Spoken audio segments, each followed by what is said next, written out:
The Apostle Paul wrote to Timothy and forewarned him about the challenging circumstances that would come in the last days, in 2 Timothy chapter 3 verses 1 to 9. What does Paul imply in these verses when he said, "the last days"?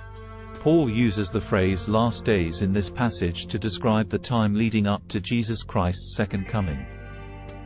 Paul thought that the world was in the last days and that the things he spoke about in his letter to Timothy were evidence of it.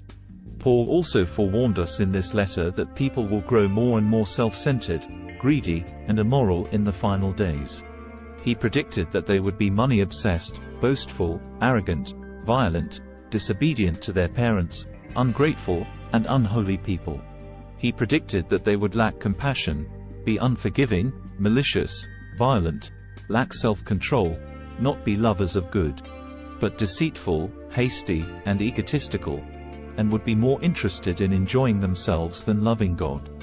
Paul also predicted that false teachers would proliferate in the end days, spreading false doctrines and leading people astray. Paul is urging us to stick to the truth to the end and to build on what we have gained from the Scriptures.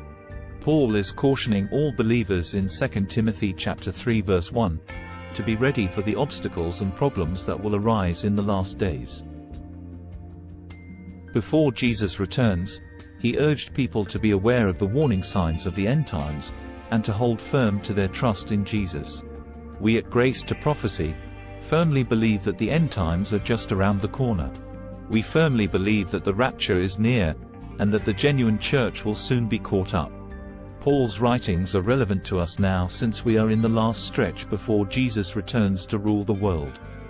So let us investigate Paul's last day passages 2 Timothy 3 to 1 to 9 in greater detail.